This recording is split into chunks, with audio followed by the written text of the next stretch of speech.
Hi and welcome to this video.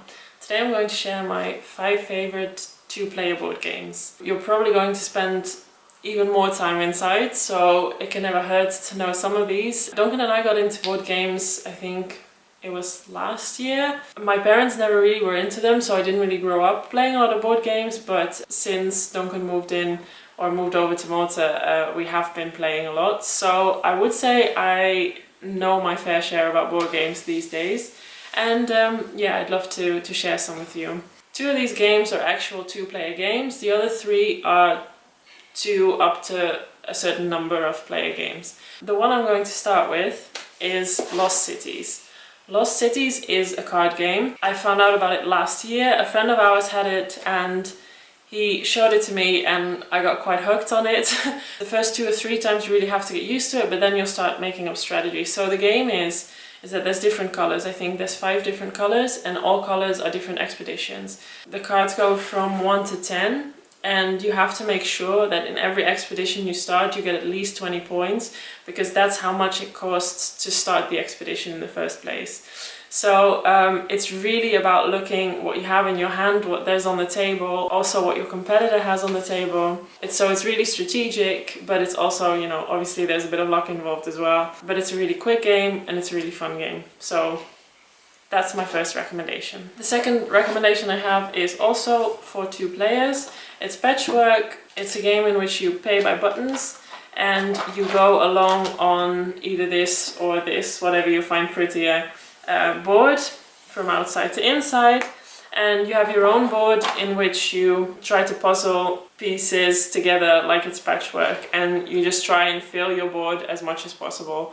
That's the end goal. It's like a little bit of a puzzle as well as the game you're playing. It's also thinking about how much do I have to spend and what can I buy, because every piece has a different price. It's a really fun and easy game.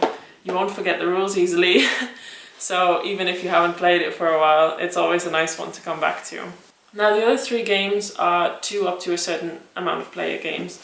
So the first one I'll show you is this one. We have the Dutch version, it's Regenwormen, but I think in English it's called Picomino. This ranges from 2 up to 7 players. Obviously you can see we often bring it with us because the box is completely damaged. I think this is a really good game as well if you're not really into board games. We found that this really is an easy one that gets a lot of people hooked. The idea is that you roll the dice and you can only pick one number per roll. So if you want to go for 5s or if you want to go for 4s, you can only take them once.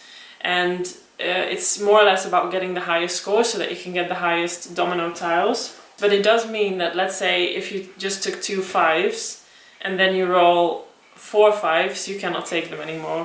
It's a bit of a gamble sometimes, and I think that's what a lot of people like about it as well.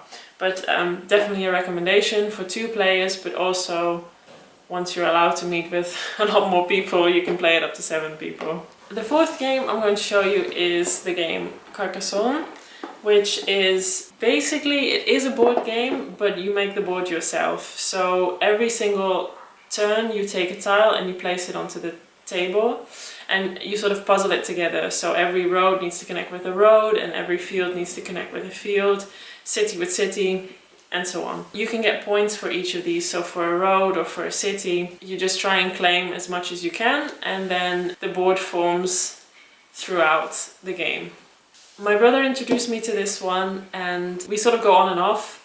Like we have phases where we played a lot and then we played a little less and then we come back to it. It's kind of a fun game and stays a fun game. I think it's a little bit more for if you're into board games, but definitely recommend it. And the final game is one that we got last year in Dublin, and it's called Ticket to Ride. It's a 2 to 5 player game, and I think it's fun to play either with 2 or with more people. We have the original version, it's the United States, but there's also a European version which has a couple of extra things, which is really fun.